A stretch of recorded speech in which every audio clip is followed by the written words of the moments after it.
The Soweto Uprising 11 Ambassador George Twala has launched a book to give a personal account of his experience during one of the country's turbulent times. Titled Struggle as a Way of Life, a memoir of a 1976 youth, the book tells an untold story of one young activist's journey through South Africa's defining youth uprising. Now, the book gives a gripping human account of resistance, resilience and remembrance. George Twala has been South Africa's ambassador to Rwanda and recently Zambia, and he joins us now to talk about his book. Mr. Twala, a very good evening to you. Thank you so much for joining us. Welcome to the late edition. Yes, good evening, my brother, and thank you for giving me the opportunity to talk to you and your listeners. Oh no, thank you for allowing us into your world and for sharing your thoughts, for sharing your memories. And your memoir, Struggle as a Way of Life, I see is a very deeply personal account of 1976. So what really moved you to finally put these memories into words, and why now?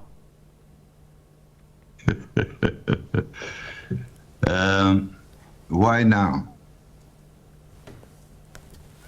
I think the time has come, with all the challenges that the country faces, that we should put issues into perspective and present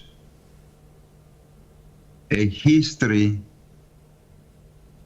told from a personal experience rather than academics telling us what happened in our lives.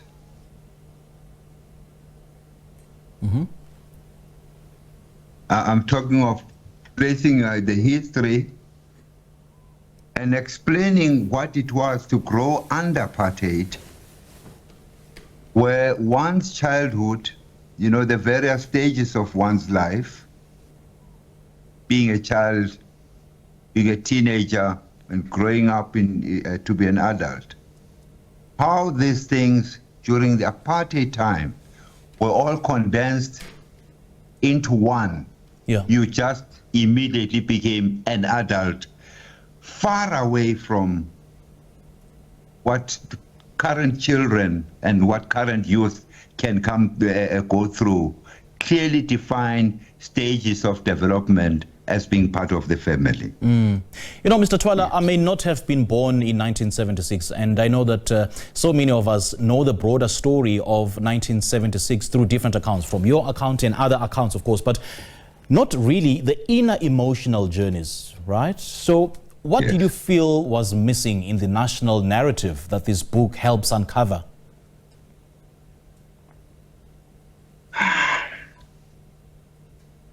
No one.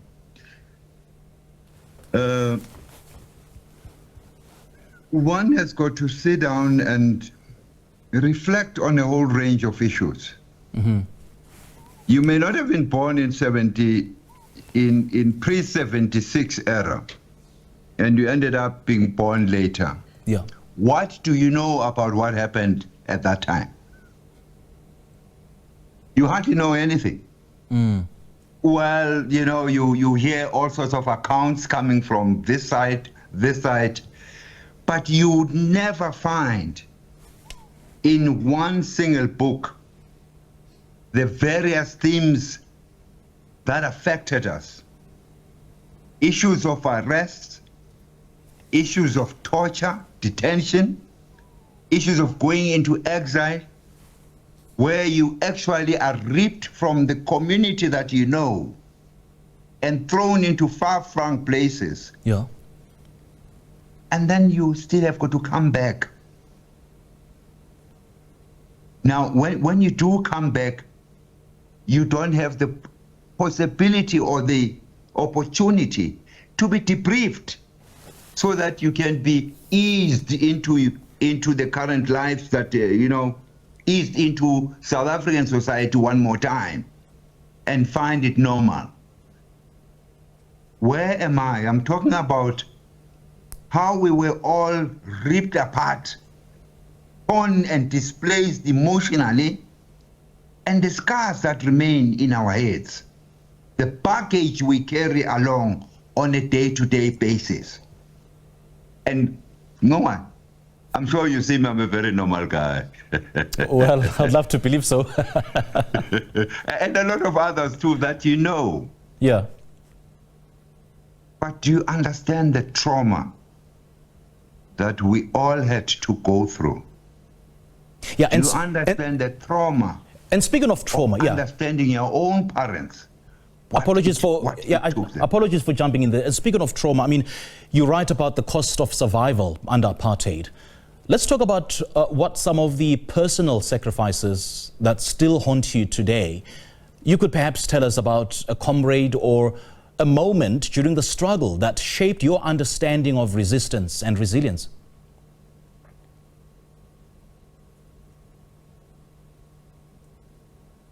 I've known quite a few people who have died.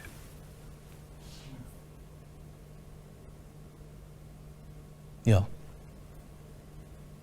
And their families today who still don't know what happened to their loved ones.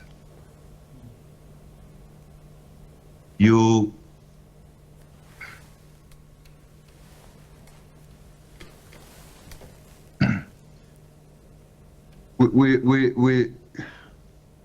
you know, recounting personal stories is such a difficult thing that takes you, that rips you apart, that actually takes you.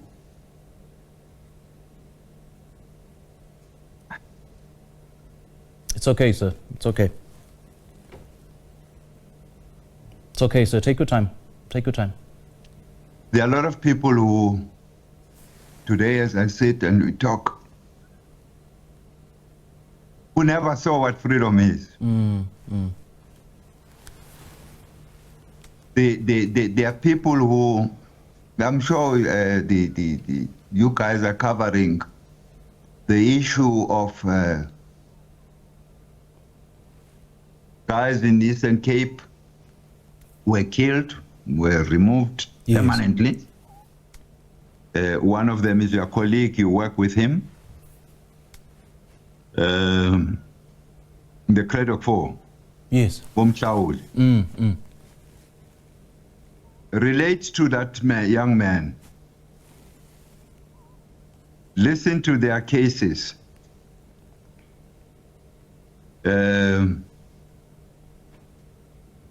Yeah. I don't know whether I don't think it's a simple question to answer that one without necessarily focusing on. You know, I can't begin to understand the kind of trauma and the emotion that's going through your mind right now, because in as much as it may have happened, over 4 decades ago. But I would imagine how fresh it is still in your mind. And also in the book, Mr. Twala, you reflect on forgiveness as the ultimate act of freedom. Was there perhaps a moment when you realized you were ready to forgive? I mean, do you still want to forgive?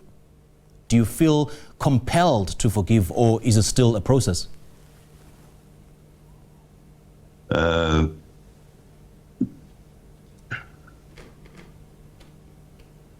Tabombeki, when you addressed mourners at the funeral of Alfred Nzo, he said something which I would sum it up in a sentence. Why should I drink poison and expect those who inflicted so much damage to my life, to the life of those that are dear to me, etc., etc.? Why should I drink poison and expect them to die? Sure. Wow. So it becomes critical that we should be able to live with the scars that we have. Live with them, recognize them, but do not forget what happened. Not because this is an indication that we need retribution, but to say even to the other side, it must understand You can't just say, apartheid, man, it's over and done. Forget it, move on. What are you talking about? What are you talking about when you say move on? Do you know what you have done or what people went through? What do you say to the Craddock 4 family? What do you say? That they must forget and move on? And suffices to mention, you know, I heard someone say that if Nelson Mandela could forgive, who are we not to? I mean, I take your point that we should forgive, but definitely not forget, and respectfully so. I mean, South Africa can better support collective healing for those still living with unresolved trauma from the liberation years.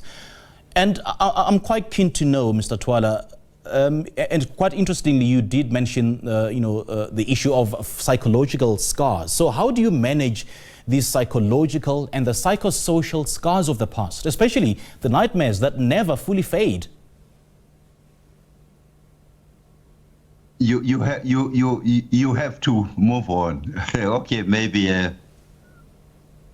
I've got a small place. I'm now like the Rwandans.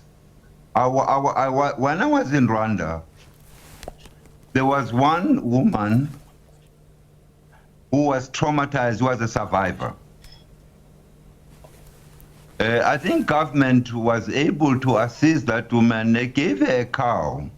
You know, the one cow per family concept that the Rwandese run? That woman, if she did not see that cow, she became agitated. Yeah. I don't know what went through her head. And all the time she had to see that cow. If it were to be taken to the pasture somewhere, she would need to be brought in so that she should be able to have eye contact consistently with that cow of hers. And then it will come back. She was very calm about it. You know, Bab Twala, I hate to do this to you because now I'm told that the time is up. But we definitely need to bring you back. So many questions I have for you. And the final chapters are a call for future generations. What responsibility do you believe they carry in the unfinished work of justice and freedom? I mean, if you could go back to your younger self on the eve of 16 June 1976, what would you say to your younger self? And what would he say to you now? No. Let's not go to that one. Let's talk to the younger ones now, not me. There are people who died. They have a vote, the current youth. They cannot afford to spit and take for granted the freedom that we today have. They need to exercise that right to vote and use it constructively. Constructively. We gave them political freedom. We fought for political freedom. Our mission, we carried it. We may not have succeeded in terms of giving them economic what's name. That struggle belongs to them now. Right. And therefore, we all need to come in and jointly, across the color line, I don't want to talk of black and white. Yes. Across the color lines, including government, to ensure that if there are those students of ours who have studied sciences, etc., they need to be assisted to grow up and be fully able to do the things that they studied. We need to ensure that in terms of development, labor and our education, these two must talk to each other. Okay. There is no point in having a science student who passes and is a microbiologist, become a receptionist at the Carlton Hotel. Well, Carlton Hotel is already dead. Yeah. Bab Twala, Great chatting to you, man. I can't begin to, express my words of appreciation to you for talking to us and for sharing your memories and your insights about this particular issue. I know that, we have to ask ourselves whether the youth have inherited a new kind of struggle and how should they deal and approach this new kind of struggle. Thank you so much for joining us this evening. Thank you, sir. Thank you, Tobias. Indeed, thank you. Well, one of the Soweto Uprising 11, Ambassador George Twala, has launched a book titled Struggle as a Way of Life, and he's just speaking to us and giving us a personal account of his experience during the country's turbulent times.